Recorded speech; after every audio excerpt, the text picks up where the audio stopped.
I used to be a criminal. I used to break the law, but I digress. Bro, you gotta keep a lookout on the door.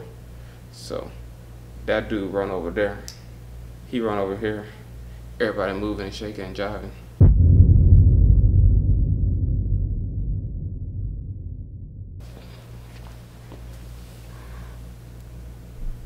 Alright, I don't know if autofocus is still tracking me back here, but what's up, folks? I thought I was going to tell you guys about the time that I did time. Yeah, I know, it's crazy to think that me, that Jaden that stands before you today, was not always the family-friendly, authentic, pure-hearted soul that you see now. I used to be a criminal. I used to break the law, but I digress. I used to get in trouble. I used to be a bad boy. I'm still got a bad side, you know. I do like, well, I can't tell you that on camera. You might come after me, but what I'm talking about now is so back in elementary school, I used to have like a Nintendo DS. I used to play Bakugan, Beyblades, all that stuff, you know, like typical kid stuff. And I had this teacher, her name was Mrs. Brackenberry. She was real cool, kinda, not really. And so her thing was like, if she caught you with toys in her classroom, she would take the toys and she just wouldn't give them back. Not at the end of the week, not at the end of the month, not at the end of the semester, not at the end of the school year. Absolutamente nada. So we had heard about her. She's kind of like this thing of legends where she had like all the kids' toys from like years, like way back. And I was like, bro. One time, I guess I slipped up and she ended up taking my Nintendo DS. So me, being like the leader I am, I have like my little squad of friends. I was like, bro, we got to get our stuff back. This kid lost that kid lost that. People in the classes have like lost all this stuff. So we planned out a heist, and by we I mean like me, and then I got all my friends to do it, ringleader type stuff. So I go in there, and I'm like, all right, we just gotta wait for the perfect time. Keep in mind, it's like we're coming down to the wire. It's like the last couple months of school, last couple weeks of school roll by, like the third to last week or second to last week. Tell me why this fool not only had the nerve to go out of town and have a substitute teacher, but had the nerve to have a substitute teacher in like the last couple weeks of school. Like, if I was asking for it was a person. So she dips out. We got this sub for like the next couple weeks or whatever. I'm like, interesting. We sit and we plot, and I come up with my little plan. I'm like, here's what we're gonna do. You gonna call the diversion, act out. She gonna lead you out in the hall like she always do. Nate, I gotta use your bag. Your backpack the biggest. We're gonna put all the toys in there. Like, word, bet. So I was like, but we're smarter than that. So got one of my other friends, I forget his name. I was like, bro, you gotta keep a lookout on the door.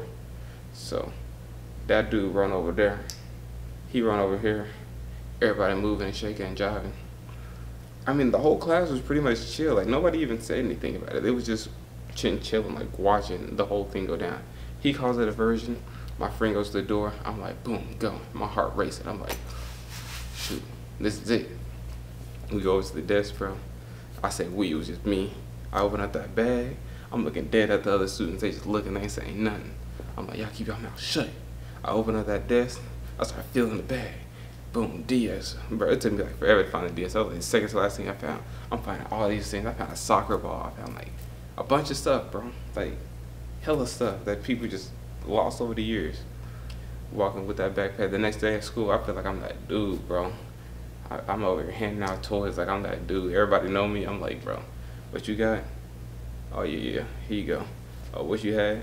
Boom. Like, we got recess just dishing it out. Like, it was a revolution. Everybody was like, I don't know, it was just, the whole school was just buzzing. We was all in. She come back like 2-3 days later. I want to say like early the next week, like Monday or Tuesday, the week after that. And whenever everybody else walk in, the class is silent. I walk in, I look up, and she's looking dead at me, bro. I'm just like, bro. And she's glaring at me. Before I even got a chance to sit down, she was like, come talk to me. She take me out in the hallway. She like, so what happened? And I'm like, what you mean what happened? I'm playing stupid. Like, my DS ain't in my backpack right now. She's like, what? Like, I'm not stupid. Like, I already know, so you might as well tell me. I just sit there. I'm like, man, I tell I spill the whole beans.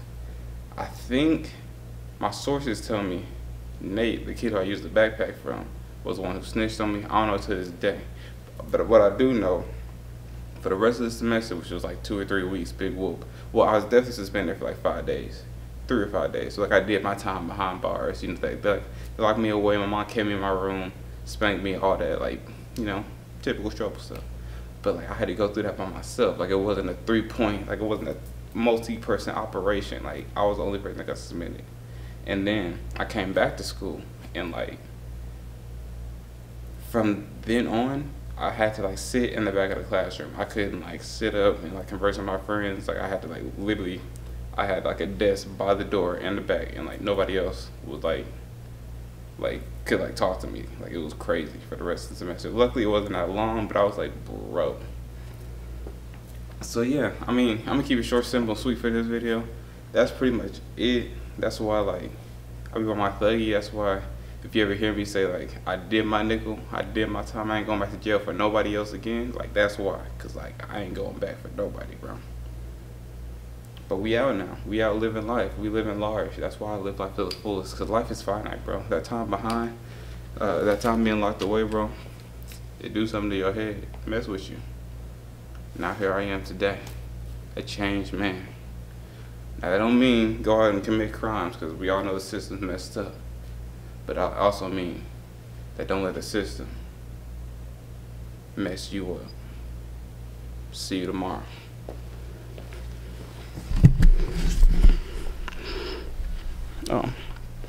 Yeah, this is behind the scenes at the Newsline studio.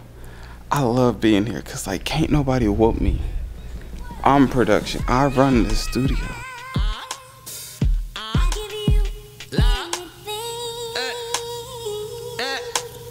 That's it up.